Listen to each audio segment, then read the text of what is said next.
Hello beautiful humans, my name is Annie D. Salty and I'm going to talk about books today. So I figured to dip my toes into the water of booktube, and I've been wanting to make booktube videos for a while. I would start out by doing the mid-year book freakout tag because I've read 80 books so far this year, and there have been some good, some bad, and some ugly, so let's get into it. The first question is, what is your favorite book you've read so far this year? And for me, that book, without contest, is The House in the Cerulean Sea by T.J. Klune.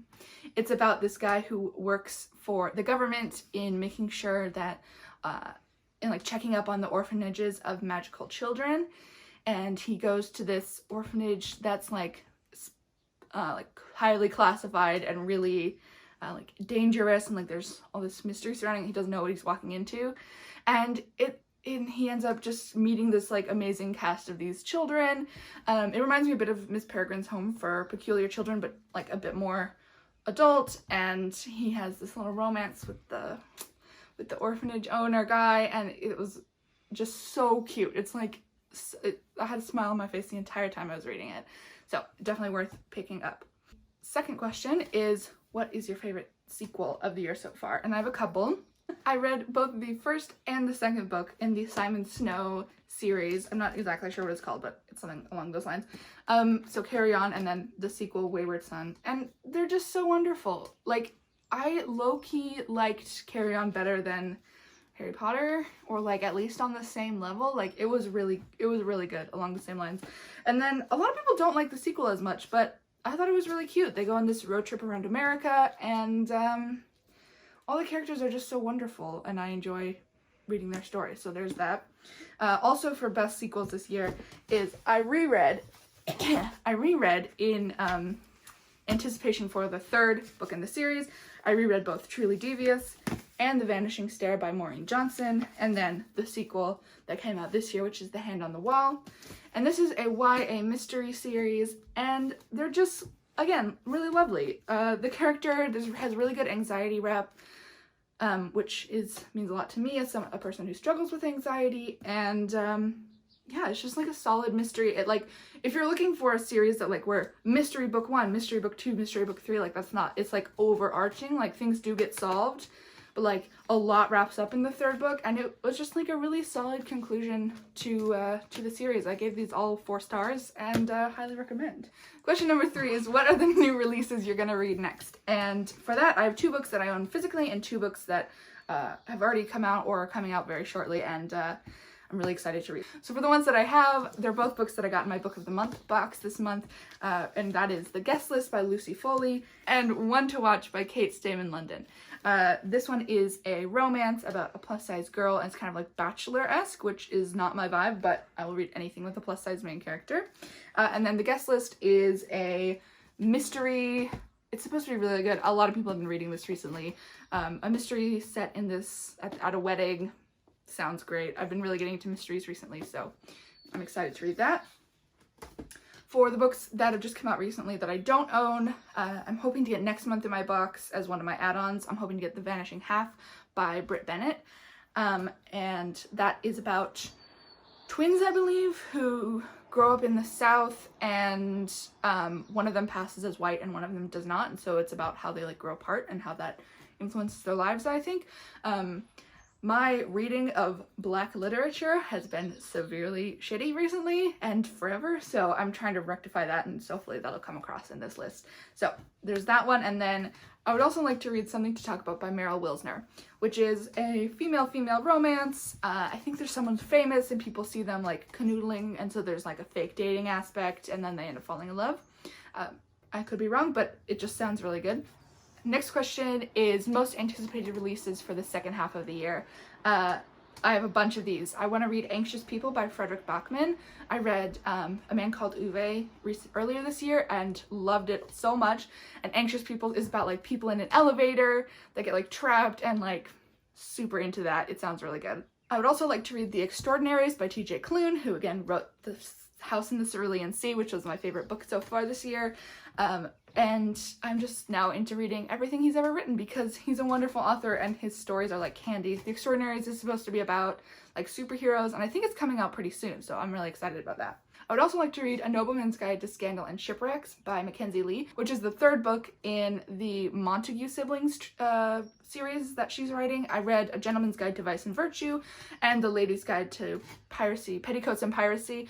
I liked the former much more, but I'm still really excited. And then I loved the novella of The Gentleman's Guide to Getting Lucky, so I'm really excited to read the next book in that series. Finally, I would like to read Melt Your Heart by Bethany Redder, which is a romance, a YA romance, I believe, and there's a plus-size main character, which, as we've stated, is all I need. The next question is your biggest disappointment of the year, and I have a few of these, which is really unfortunate. So, first of all, I read 7.5 Deaths of Evelyn Hardcastle. It's a murder mystery about this guy in this creepy house, set in like the 1920s or something, and he has to solve this murder in order to escape this house, and every time he falls asleep or dies, he resurrects in a different body of how a different house gets body. So I was really intrigued to read it, and it just didn't do it for me. Like, I just don't, like, he just kept resurrecting in all of these random white guys' bodies, and I didn't care about them, and I didn't care about the one who was getting murdered, and the twist was really good, but it just, like, the whole book was such a slog for me. It was, like, over 450 pages, and it was a lot of time on something I didn't really care about. Another couple books that I found really disappointing, first of all, was The Wrath and the Dawn by Renee Ahdieh. A lot of people really love this book, and I just really didn't. I read this as one of the prompts for the Owl's Magical Readathon, which is changing, as it should, and so that is hosted by G over at Book Roast, and it was one of my prompts. I believe this was my divination prompt, and I've been wanting to read this for quite a while. I got this book from Book Outlet, but it was just kind of lame. Like, I didn't care about the story. The romance really sucked for me. And I was a little confused, and one of the things, I just really hate being confused by books. Like, I don't mind, like, there being mystery and it gets revealed to you, but, like, when there's just so many things, you're like, what the hell is happening? And I don't know if I'm just dumb or, like, what, but it just was not for me. Another book I was really disappointed by was my first book of the month pick, which was The Knockout Queen by Rufi Thorpe. And I was really excited to read this.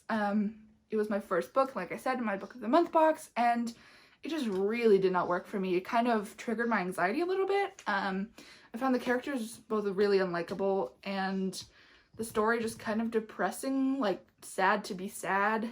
I don't know. It just really wasn't for me. So I found that pretty disappointing. I'll be getting rid of this one as well. The next question is, what book was the most surprising for you this year? And for me, I have 3 on that list. 2 of them are romances. First of those is Hearts in Darkness. I heard about that from Riley Marie's channel, and it's about this couple who gets stuck, not a couple, these 2 people who get stuck in an elevator together, and the man has quite a bit of, like, anxiety and fear around small spaces and claustrophobia, and so she just ends up having to talk him through a lot of his fears, and it was just really sweet, like, really, like, not toxically masculine, which I really appreciate in books, especially romances, and it was just, like, a low angst. They were just, like, falling in love in this elevator, and it was really adorable. So that was a big surprise, because if you could see the cover, like, it's not my type of cover, like, it looks a little scary, but it was really good. Another book that I was really surprised by was Out in Spring by Lane Hayes, and this book I just picked up on a whim because I was looking for queer romances, and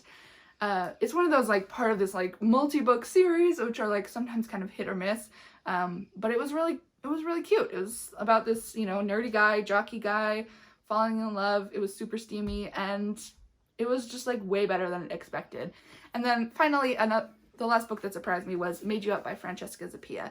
I read Eliza and Her Monsters by Francesca Zappia and really loved it last year or 2 years ago. And I hadn't read Made You Up, but I had owned it on my shelf for quite a while, and I read it, and it was just surpassed all expectations. It was really good. Her writing style just is great, and the character is really likable. I was kind of afraid, because she does suffer from schizophrenia, that it might be somewhat triggering to me and my anxiety, but it didn't. And she was really lovely in the way that she, you know, managed herself and her own brain, and everything like that. It was just really interesting to read about. The next question are, what are some of your new favorite authors? And for me, those are Sarah Gailey, who I read When We Were Magic and Upright Women Wanted. Her writing style was really good, and her characters are always like super feminist and strong and really appealing to read about. So I like a lot of her books. I've read both of those. I would really like to read Magic for Liars, which is one of her backlist titles. Looks really interesting. Another author I've gotten really into this year has been Katie Roberts, and I would really like to read more from her. I read her Thelonian Dynasty romance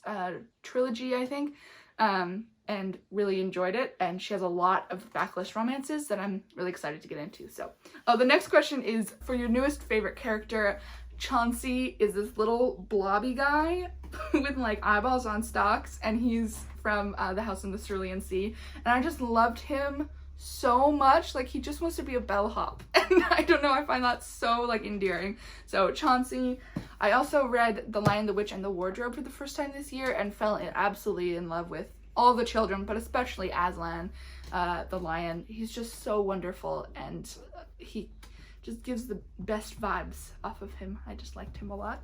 And then for another character that I really fell in love with was Elliot in Other Lands by Sarah Reese Brennan. He just has the best voice. Like, he was really cute. This book was quite long for me, and there were some points where it dragged, but Elliot's voice was just so hilarious. And I haven't heard this talked about enough, and it's really quite good. The next question is a book that made you cry, and for that I'm picking A Man Called Uwe by Frederick Bachman. This book is so good. My mom read it, my cousin read it, my grandma read it. She's reading it to my grandpa right now. Like, it's just such a wonderful book with so much. Uwe is so lovable, and at the end just totally got me, and I was gone. I was crying. It was a lot. Okay, next question is a book that made you happy, and for this, I have to pick Heartstopper by Alice Oseman. I read all 3 volumes in one afternoon. It's a graphic novel series about a couple of, like, small gay boys, and I just love them so much. The art style is so cute, and their characters are so lovable, and it just puts such a big smile on my face every time I read it. I've read it like twice now, and they're just so wonderful. I read it in an afternoon. I was really not feeling great, and it just totally cheered me up. So if you haven't already read them, highly recommend. The penultimate question is a book that has a beautiful cover that you read this year, and for me it's I Wish You All the Best by Machen Deaver.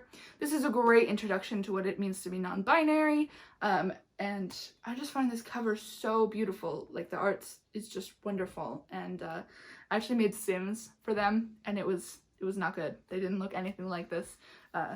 Thanks again to my cousin for she was like, here, you just keep it. It wasn't her favorite, and I really enjoyed it. So, and the final question is some books you need to read this year, and there are so many. Like I was saying earlier, I'm really interested in reading more books by Black authors. So a lot of these are by Black authors. We have Pet by Okweke Emezi, Tristan Strong Punches a Hole in the Sky by Kwame Mbalia, also The Henna Wars by this author who I'm struggling to pronounce, unfortunately. All Boys Aren't Blue by George M. Johnson. I'm really excited to read this book. It looks amazing. The Stars and the Blackness Between Them by Junauda Petrus. And then finally, a book that I actually own is American Street by E.B. Savoy. So that is it. I've been talking for quite a while. I hope you have some new books maybe on your radar, and I'm really excited to see where this YouTube thing goes. So I hope you have a really great day, and I'll talk to you soon.